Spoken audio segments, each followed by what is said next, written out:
आज 2 महीने हो गए मेरे ब्रेन एन्यूरिज्म सर्जरी के और सबसे अच्छी बात है कि मैं बहुत ही अच्छा फ़ील कर रहा हूँ और नेक्स्ट वीक से मैं वापस काम पे जा रहा हूँ।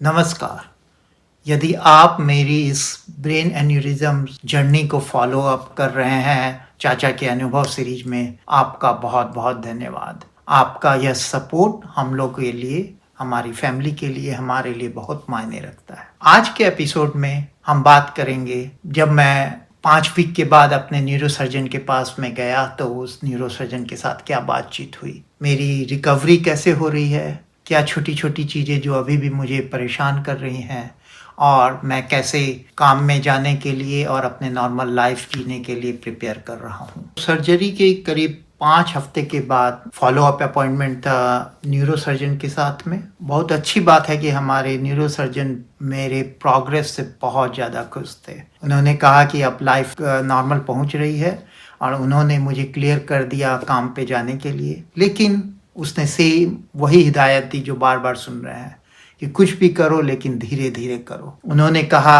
जब बहुत ज़्यादा थकावट होने लगे, कोई भी काम ऐसा ना करो कि जिसमें बहुत ज़्यादा थकावट हो। और जैसे ड्राइव करके ऑफ़िस में जाना है, ड्राइव करके कहीं जाना है तो बहुत लॉन्ग ड्राइव और बहुत ट्रैफ़िक वाली ड्राइव मत करो, छोटे-छोटे डिस्टेंस में ड्राइव करो। काम भी जो स्टार्ट करना है तो पहले आधा दिन करके काम स्टार्ट करो और फिर धीरे-धीरे उसको बढ़ाओ। फ़िज़िकल एक्टिविटी जब कोई चीज़ भारी उठाना है, वॉक करना है या और कुछ भी फ़िज़िकल एक्टिविटी करना है तो थोड़ा केयरफुल रहने को कहा। उन्होंने मुझे जिम जाने के लिए भी क्लियर कर दिया कि जिम भी जा सकते हो लेकिन अराउंड 10 किलो से ज़्यादा का वज़न नहीं नहीं उठाने के लिए। तो ओवरऑल मैसेज ये था कि मैं तैयार हूँ अब अपने नॉर्मल लाइफ़ के लिए, बट थोड़ा धीरे-धीरे चलने का है, अचानक से एक साथ सब कुछ नहीं करने का है। एक बहुत अच्छी बात हुई न्यूरोसर्जन के साथ में जो पोस्ट ऑपरेशन अपॉइंटमेंट था कि हम लोग सर्जरी के बारे में बात की। एक चीज़ हमारे डॉक्टर ने कहा कि मेरे जो 2 एन्यूरिज़्म थे वो बहुत दोनों ही इर्रेगुलर शेप के थे। उस तरह का एन्यूरिज़्म का बहुत चांस होता है कि वो फट जाता है। तो उन्होंने रीअश्योर किया कि जो हमने डिसीजन लिया था कि सर्जरी कराना है वो बहुत ही अच्छा डिसीजन था। उन्होंने बताया कि जब क्लिप करने जा रहे थे तो वो इतना इर्रेगुलर था कि प्लान था कि एक-एक क्लिप लगाने का है दोनों में, पर अंतिम में 3-3 क्लिप लगाए। तो 2 साल के बाद में एक बार और डीएसए जो एंजियोग्राम है एक बार और करके देखेंगे कि सब कुछ सही है कि नहीं। और अगर चांस हुआ कि कुछ और करना हो 2 साल के बाद में तो उन्होंने कहा कि उन्होंने क्लिप इस तरह से लगाया है कि अब फिर ब्रेन खोलने की ज़रूरत नहीं होगी। अगर कुछ और फिक्स करना होगा तो वो एंडोवास्कुलरली हो जाएगा। तो सबसे बड़ा क्वेश्चन, मैं अभी कैसे फ़ील कर रहा हूँ? मैं बहुत ही अच्छा फ़ील कर रहा हूँ। सबसे पहली बात, कोई भी न्यूरोलॉजिकल प्रॉब्लम नहीं है। मैं अपने आप में हूँ, जिसका मुझको सबसे ज़्यादा कंसर्न था, वो कंसर्न नहीं रहा। नंबर 2 कि मेरा इंसिजन जो था, मैंने पहले बताया कि ऐसे हिल्स और वैली की तरह ऊबड़-खाबड़, गाँठ-गाँठ जैसा हो रखा था, वो अब सब फ्लैटन हो रहा है, तो वो नेचुरली बहुत अच्छा से हील कर रहा है। तीसरा, मुझको स्ट्रेंथ वापस आ रहा है, तो मैं वापस करीब-करीब 10,000 कदम चलने लग गया हूँ एवरी डे। और चौथा, पेन। अब मैं 15 दिन 20 दिन से कोई दवाई नहीं ले रहा हूँ पेन का। ये काफ़ी गुड न्यूज़ है मेरे लिए। लेकिन रिकवरी अभी भी चल रही है, ऐसा नहीं बोलना चाहता हूँ कि सब कुछ ठीक हो गया।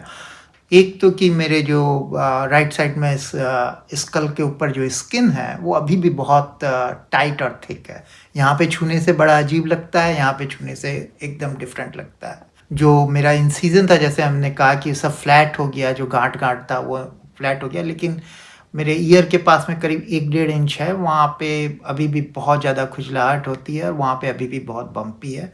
और ये कि मेरा जो जॉ है, मैंने पहले बताया कि पूरा नहीं खुलता है, तो पहले से काफ़ी बेटर है, आई थिंक पहले से तो बहुत ज़्यादा बेटर है, लेकिन अभी भी पूरा 100% नहीं हुआ है।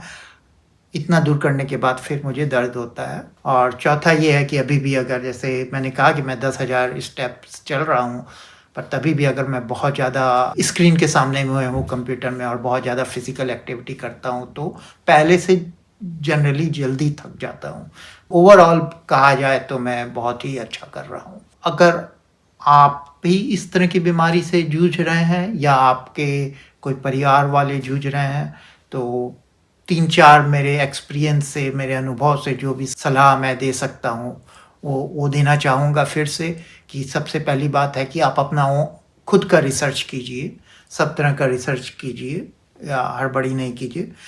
2 नंबर की आप जो डॉक्टर को चूज़ करते हैं, वो बहुत इम्पोर्टेंट है। आप वैसे डॉक्टर को चूज़ कीजिए जिस पर आप विश्वास कर सकते हैं, जिससे आपका अटैचमेंट हो। मैं बहुत ही लकी रहा हूँ इस मामले में। तीसरा ये है कि अगर आप बहुत कन्फ्यूज़ हैं, आप अपने परिवार के साथ डिसीज़न लीजिए। जो डिसीज़न लेना है परिवार के साथ बैठिए कि भाई हमें ये ऑपरेशन करवाना है कि नहीं करवाना है, अगर करवाना है तो किस तरह का करवाना है, कब कब करवाना है, तो परिवार आपको बहुत हिम्मत देगा। और चौथा कि कभी भी मदद माँगने के लिए हिचकिचाइए नहीं।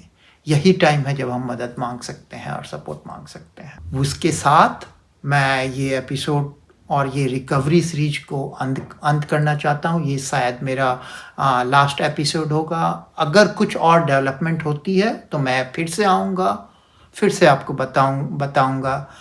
ये रिकवरी सीरीज बंद हो रही है लेकिन चाचा के अनुभव वो चलता रहेगा। मैं अपने और दूसरे विषय में बात करूँगा। सो आप लोग जुड़े रहिए। अगर आप इसमें नए हैं तो कमेंट सेक्शन में देखिए, आप मेरी पूरी जर्नी को देख सकते हैं, वहाँ पे एक लिंक है या फिर आप यहाँ पे क्लिक कीजिए, इधर वाली लिंक से आप मेरी पूरी जर्नी को देख पाएंगे। बहुत बहुत धन्यवाद आपका मेरे साथ जुड़े रहने के लिए।